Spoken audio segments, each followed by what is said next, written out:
Good morning. Welcome to Shamanism in the Car with Sarah.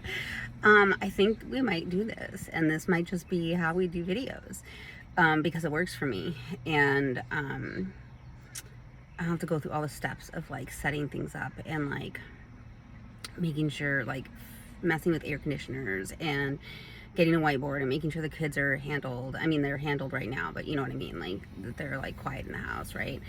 I could just do them like these short videos when we're like, I'm just running errands in between. Okay, so if you're new here, my name is Sarah Petruno. I'm a shamanic practitioner. I have hair on me. I live in Pennsylvania. I've been practicing shamanic healing since 2013. So welcome. In this video, we're going to talk about, this is going to be like a part 2. I did like a part 1, getting started with like sensing energy and like some beginning steps for getting started with like shamanic healing. And that was several weeks ago. And I didn't reply to anybody's comments in the last month because there was an explosion, like a mass casualty blast in our neighborhood a few blocks away. And then my mom was moving across the country here. And then my husband was starting like a full-time 50-60 hour a week job, so it was like a lot of stuff, and I like just totally I just disappeared from YouTube. But if you follow me on Instagram, I've been there. Okay, so what we're gonna talk about is part 2, like how to start down this path, right? And there's infinite ways to get started, and what I'm sharing is really how I got started doing this when I didn't have any real physical world mentors for shamanism. I had my twin sister who's a medium, and she was helping like guide me via connection to spirit guides, but I didn't have like a physical living shamanic teacher, which is okay because within shamanism, as we've talked about in other videos, the teachers are spirit and your divine helper spirit guides, right? Everyone has them. Everyone has ancestor spirits. Everyone has helper, these benevolent helper spirits. And in shamanism, you absolutely have them, and they're who basically teach you shamanic healing, right? So in the last video, part 1, we talked about getting started and going on these energy scan walks where you go out and you sense the energy of trees and plants and things like that. And people have asked, okay, like how long do I do this? I did it for an entire summer. I believe I got the guidance to do it sometime in June, and I essentially did it for like 3 months straight, and I did it a couple times a week. What I did was every other night, I said after dinner, I had a baby, like my oldest now. I was in graduate school, I had a baby, and so I said, okay, I can dedicate after dinner, between dinner and bedtime, because that's a time for me when I couldn't work on my graduate work or do any type of work, because it was like just such a short window that I couldn't like sit down and like focus on like a very intense like work task, because it was like 6:30 to 8 p.m. And so I said that's a time that I can dedicate to like doing a 30-minute or 45-minute or an hour spiritual thing. And a lot of the times that was going on these energy walks. Okay, then after I had went on energy walks for a while, I started adding other things like scanning crystals. And then what came next for me was calling in my spirit guides and sensing their energy. Okay, and I've had other videos where people have asked me, right, how do I meet my spirit guides, and like how do I like communicate with them? And that's like a whole class, and we'll get there. And I have a class on that. It's called like Intuitive Development, Intuition Spirit Communication 101.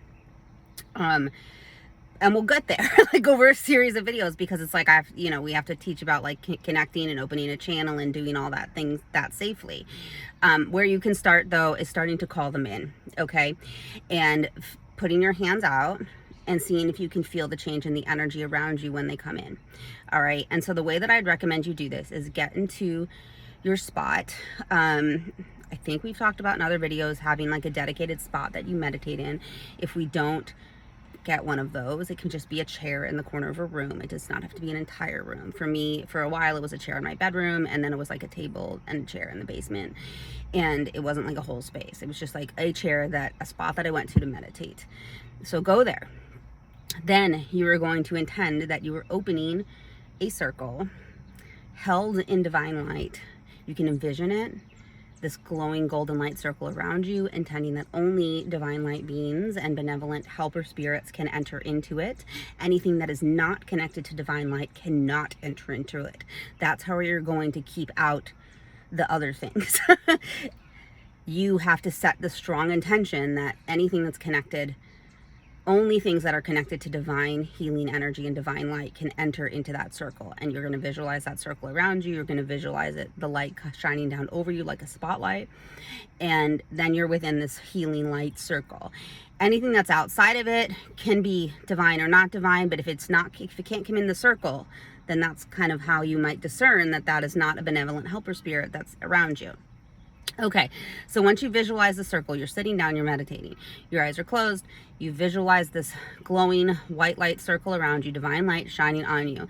Then you're going to ask your spirit guides to enter into the circle. You're going to have your hands kind of out and up like this, just like kind of this around you, like that, like this. And you're going to say, okay, spirit guides, maybe I don't know who you are, but if you can hear me, please come into the circle and come closer to me. And you're going to wait, and you're going to see if you can feel a difference in the energy sensing of your hands. Then if you can't feel anything, you're going to ask them to step back and say, all right, take a couple steps back, and then you're going to sense like what it feels like in their absence, okay? And then wait. Then say, okay, come back in. You will likely feel a tingling or a pulsing or a sensation in your hands, okay? This can be your cue of what it feels like when spirits are around you, all right? If you have like deceased loved ones or something, you can ask them to come in too and see how they feel, because deceased loved one energy will feel different, and it feels like a little more human-like, a little heavier, and see if they'll come in. And you can ask, okay, if my dad's dead, so I would say like, okay, Dad, like come in and get closer to me so I can feel you and feel your energy. And I'll say, maybe come in on my left side and spirit guides on my right side. And you can see how the energy feels different in your two hands. And you can kind of wave your hand around the space where they would be standing and see if you can sense it. Go slowly and carefully.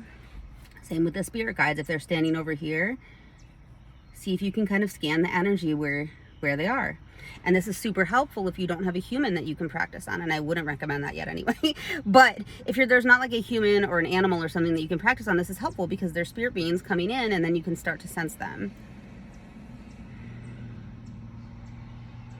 Now, you can practice with other types of spirit beings. Just make sure they're benevolent spiritual beings. They can be like fairies or angels or other types of light beings. If they're coming in your circle, chances are they're light, if you've gone and set up the circle the way that I've said, and see what how the different energies feel, and ask them, okay, step out, step back in, step out, step back in, to see if you can sense a difference in your hands and how the energy feels in your hands. What else here? Doing this can help you learn to discern what different types of spirits feel like, because they have different energies. So then later on, once you're like connecting with other people's spirit guides, and other people's spiritual helper beings, by you being able to sense the energy and discern the subtle energies between the different types of the spirits, you can have a pretty good idea of like what type of spirit it is, just by being able to sense the energy. So that's what I'd say the next step is. Step 2 would be starting to call in benevolent helper spirits and sensing how their energy feels. And then when they're close to you, you can ask if they have any messages and start practicing receiving from them, and see if you hear things, if something pops into your mind, if you see a vision or get a vision, and start practicing that way. So that's what I'd say step 2 is calling in your spirit guides, starting to practice energy sensing them, and starting to practice communicating with them. You do have to be careful though. Like I said, do not do this without sitting down and setting up a safe light circle, because if you do not set up that safe light circle, then you're going to be communicating with whoever is around. And you just want to make sure you keep it safe and keep it just to benevolent, divine light connected helper spirits. All right. So that's that for this video. I do readings, private readings. I do distance readings, and then I do live healings and live shamanic healings. And I'll put the link to that below if that's something you're interested in. And I'll also put links below for how you can support me doing these free teaching videos and showing up here. And I'll see you guys later. Bye.